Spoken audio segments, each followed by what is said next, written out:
back. Unit 1, Lesson 3. This is part 2 of maybe 3 videos. We'll see when we get done. I don't think we're going to finish today, but we'll do what we can. All right, let's pick up the transformations.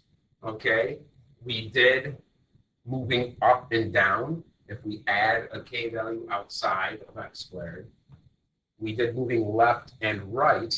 If we add the k value in with the x before we square it, like in the parentheses, okay?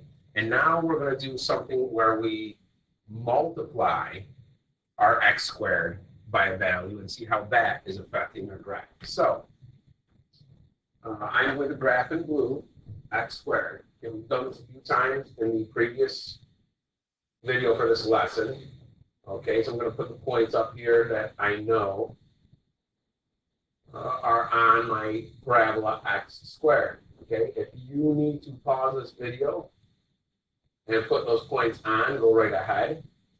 All right, we'll do that. So now what I'm going to do here is I'm going to multiply x squared in red by 2. Okay, so naturally, if I put a 0 in for x, I will get 0 out for y. Okay, so I still have the point 0, 0. But what happens now if I put a 1 in for x? Okay, 1 squared is 1. 1 times 2 will give me 2. So now when I go to when x is 1, I go up to 2. So the funny thing is, all I'm literally doing, and I'm going to plot this fast, and I'm going to show you how I'm doing this. Whatever x squared is, I'm multiplying it by 2. So whatever my y value is here, I'm literally doubling it. I'm multiplying it by 2. So look, this was 4 right here, right? The y value. Well, I'm going to double it, and now it's going to go to 8. Okay? So I have the points 2, 8. Same thing here. 1, negative 1 would go to 2. Negative 2 would go to 8. All right? I'm literally multiplying my y value by 2. All right? And that's the graph of 2x squared. All right? The blue one, in case you forgot, was just x squared. Now, I'm going to do the same thing for 1/4 x squared. All right? Whatever my y value is for x squared, whatever this would have been, I'm literally going to multiply it by a 4. So, again, let's start. If I put a 0 in for x, anything times 0 is 0. So I'm still going to have my original points at the origin. Now, if I put a 1 in for x, 1 squared is 1, okay, and I multiply it times a 4, I would get 1/4. So when I go to 1, it's going to be way low down here, and then near, right there. That is a y value of 1/4. Now this is where it gets a little bit easier to manage. What happens if I put a 2 in for x? 2 squared is 4 times 1/4. That gives me a 1. So whenever x is 2, I go to 1. Think about it. Whatever my y value was, 4, I'm multiplying it. Okay? I'm multiplying it times a 4. So I can only look at my y value as 4. 4 times a 4, that's 1, and that's my new y value. Okay? Same thing out here. All right? So I can only just take my y coordinates and multiply them times a 4. Whatever my y coordinates were with my original here, I'm literally just taking that and multiplying it by a 4. So let's look at our next y value. Our next y value is 8 right here. If I take 8 and multiply by a 4, I get 2. So, oh, I'm sorry, look at me go. That's on the red. I want to do the blue one. Oh, ho, ho. My next y value here is 9. If I take 9 and multiply it by 1/4, I get 9/4, which is 2 and 1/4. If I go to 3 and I go to 2, a little bit more than 2. Okay? Now, what do you notice here? Notice that this is going to be sweeping out. Okay, it's going to be sweeping out. This is 1/4 x squared. All right. Now we're going to do one more. Let me fix this graph. Okay, we're going to do one more here. Do this in black. I'm literally going to negate every y value of my original function.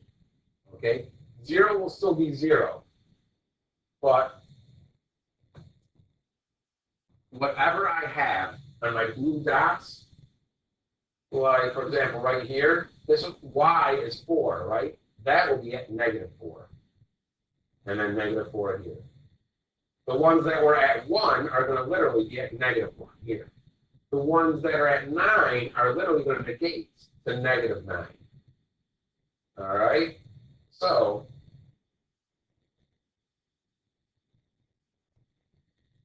there we go. That is the negation of x squared. All right?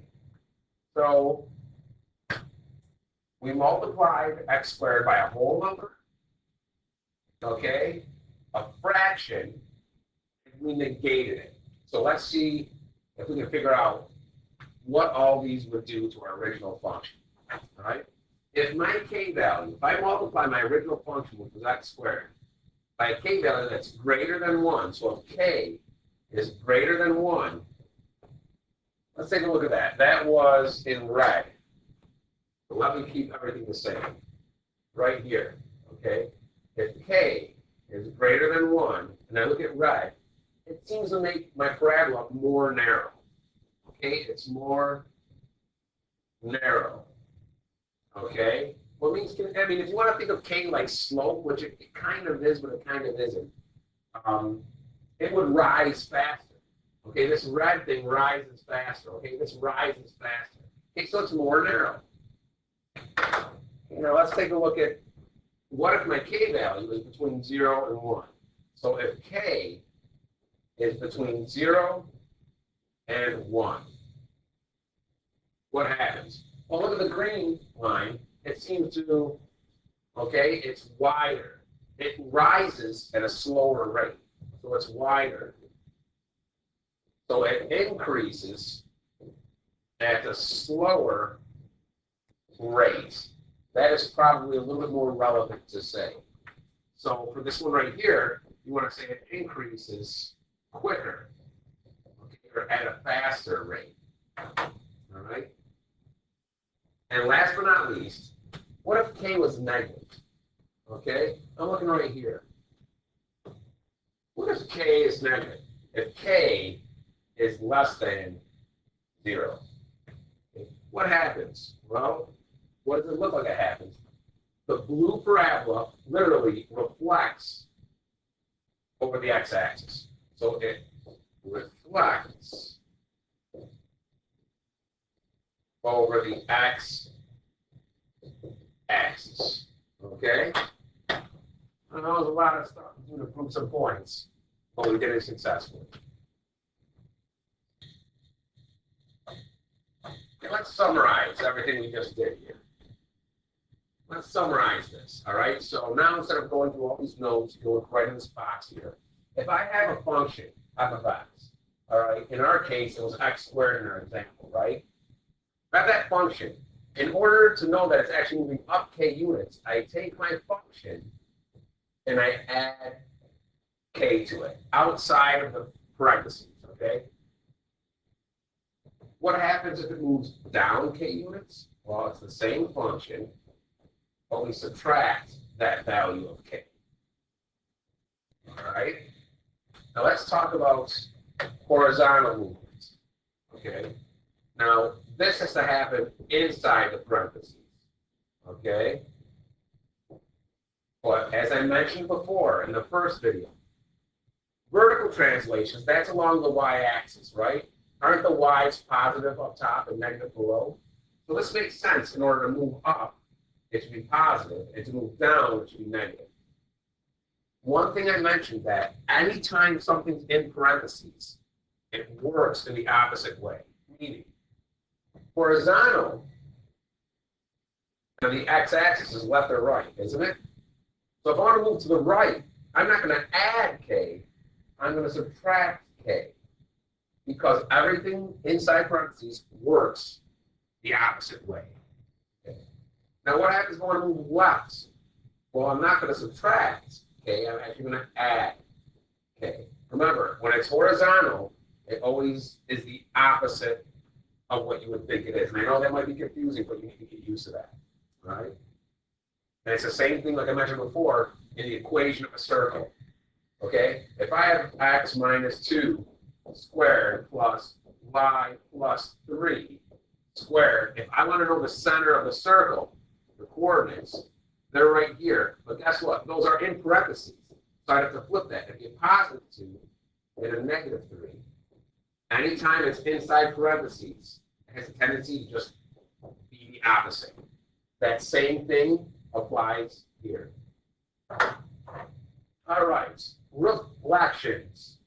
Okay, now we talked about reflecting over the x-axis. We would just negate whatever my f of x is. For example, we had the negation. Okay, let's say the negation of x squared. Okay, I'm really squaring it first and negating.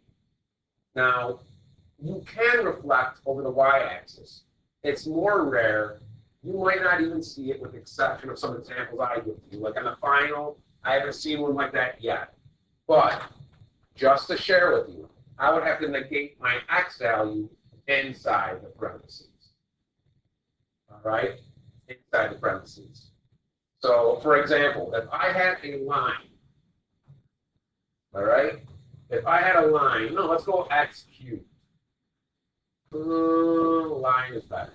X minus 2, okay? If I negate outside, that would reflect across the x-axis. But if I negated my x on the inside, that would reflect about the y. That's just to give you a visual example. Again, this is rare. Okay, you'll see, so I'll give you some examples of that. You'll get some in these lessons. But on the final, I really haven't seen that happen. Okay? Now let's talk about vertical stretches. K times f of x and k times f of x. Okay, we can do it that way as well. Here, if it's a vertical stretch, which means it's increasing faster, your k would have to be greater than 1. If it's a compression, or it means it increases slower, okay, this one would be a faster increase. If we're going to increase slower, that means k would have to be between 0 and 1. All right? So this can kind of be like a cheat sheet for you to look at based on everything we just did. All right, so now we've kind of summarized those movements, those transformations of your graphs. Let's actually try to apply this, all right? If you want, you can pause the video, try it on your own, and then I will do this, but that's I need it. That's for every one of these problems. If you want to do them before I do them, pause the video and go ahead and do it, and then hit play. All right, so let's go. Let's take this graph right here. All right, sketch each of the following. All right, combining our transformations.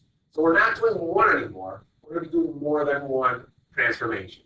Now, what they're saying is, it's not telling you need to graph this. I'm going to graph this anyway so we can see the transformation happen. So I know the square root of x is there at 0, 0. The square root of 1 is 1. The square root of 4 is 2. The square root of 9 is 3. Now these go up by 1s. 1, 2, 3, 4. All these axes, the grids, go up by 1s. Okay. This right here is a graph of the square root of x. All right? Now, what they want us to do is they say, okay, we're going to take our function, subtract 1 on the inside, and add 4 on the outside. Right now, before I do any of these things, I know that subtracting on the inside does not move left, it moves right 1 spot, and adding to the outside means to move up 4. So I'm literally going to take all those points and move them right 1 and up 4. All right? So what they're asking me to do here is come up with an equation first. All right? Well, if I am taking x minus 1 and putting that here, I mean, I could tell you what, lessons 1 or 2, we did functions where we input values. So f of x minus 1 would go into wherever the x is here, and that's x minus 1. So that's going to be underneath my radical. Then I need to add 4 outside of it. This is the new equation right here. All right? That's my new equation. That's what it would look like in terms of my square root function, not just f of x. All right? That's my new equation. So now, what they're asking me to do is describe the transformations. Well, I did already. It's going to move left 1 and it's going to move up 4. All right? So each one of these dots is going to move left 1.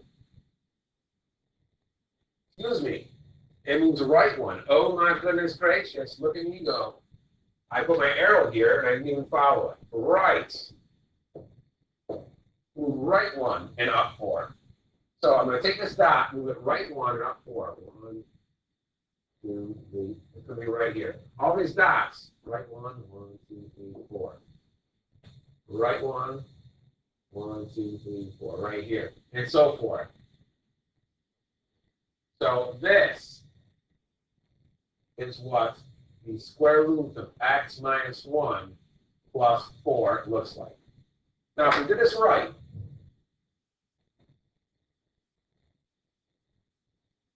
this graph right here goes up 4 and right 1, correct?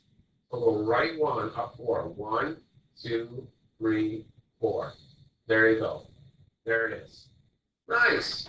It's great when it works like that. I know you can't clone stuff on your paper, but you have a visual of the movement of the graph. That's good. All right. We have example number 2 here. Okay, we're still combining transformations. And again, we have the square root of x. I'm going to sketch that real quickly here. 0, 0, 1, 1, 4, 2, 3, 9, 3. That, my friends, is the square root of x. Now, they want us to add 2 inside my function. That means I'm going to take the square root, and I'm going to add 2 inside the square root because it is inside parentheses here. So it's going to be inside of this x. All right? Then, all right, I've got to negate my function and then subtract 5. That's the new equation right there. Next thing we got to do is describe the transformations. I know that inside my function here, that's going to be the opposite. That's going to be moving left 2. All right? Then I have 2 more moves. I move down 5, and this tells me, because I'm reflecting outside my function, that I will reflect over the x-axis. But here's the million-dollar question. Which one of these do I do first? You might be saying to yourself that, well, it didn't matter here which one I did first. Look, I could have went up 4 and over 1. That's good. Or I could have went over 1 and up 4. That's the same place. But look at this. Look at this, Will. Look at this. I've got to. Then what I'm going to do is turn this into an infinite corner. And then I can do left 2. All right.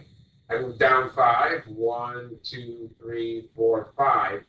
Then reflect it over the x-axis. So it would reflect like this, and it would do a flip like that. It would kind of look like that. Okay? Or my friends, remind me, it would stay right there. You know what? I will show you both. Let's do this. Let's say it was down 5 over 2, so it was here. Wow, look at me go. So, let's group those together. Let's flip these up and down.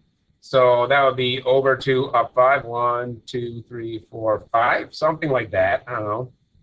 Or I can reflect over the axes first. So I do this. And I reflect it. Okay, flip, up, down.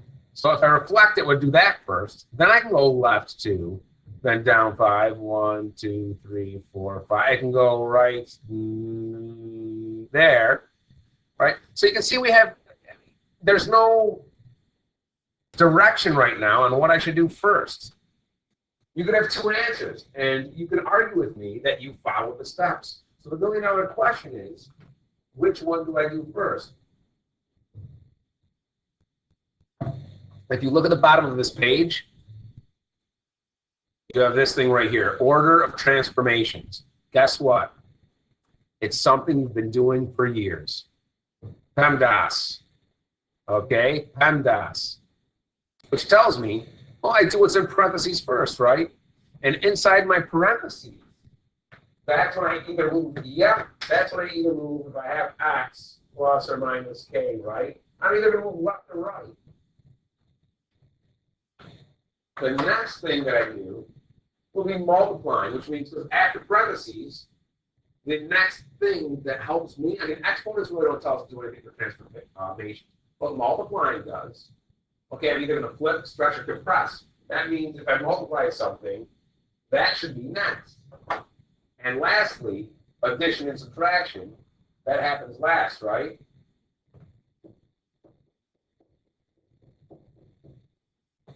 That's the order to do it. What order should I do it? PEMDAS. All right? So let's go back to our problem and apply these moves and see what happens. The first thing I'm going to do is what's in parentheses. This is the first thing I'm going to do, first step. The second thing is going to be the multiplication. I'm multiplying by -1. So the second step should be my reflection. Then last should be my addition or subtraction outside. You should do them in order of left 2 first, then reflect it over the x-axis, then move it down 5. So let's do that with each one of these points. So this point right here on the origin, I reflect it over the x-axis will stay on the origin. All right? But we're going to move left first. So let me move that left 2. We'll go 1, 2. Reflecting it over the x-axis. Well, it's already on the x-axis, so we'll stay there. Then I'll move down 5. 1, 2, 3, 4, 5. And that, I'll do this in green, so the dots are different than the movement, is right there. The next one, I'm going to move left 2. 1, 2. All right? Then I'm going to reflect that over the x-axis. All right? Boom, boom. So it's 1 away from the x-axis, so we'll go right here. If I reflect this dot over the x-axis, it reflects here. Now I move down 5. 1, 2, 3, 4, 5. Next one, this one here, moves left 2. 1, 2. I'm going to reflect that across the x-axis. That's 1, 2 away. So I go 1, 2 away.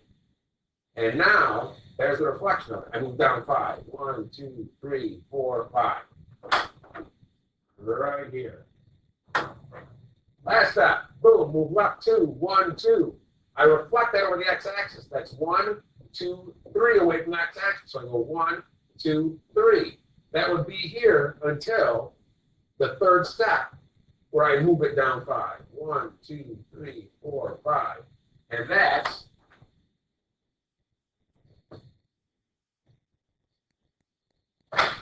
is where I would be. All right? So if I take this, I move it left 2. Yeah, it's in a bit closer. I get it. Whoop. I go 1, 2. Then I take that and I reflect that. Flip. Up, down, boom. It was left 2. And I flip it here. Right? And then it goes down 5. 1, 2, 3, 4, 5. Right there. Bam. And that's it. Perfect.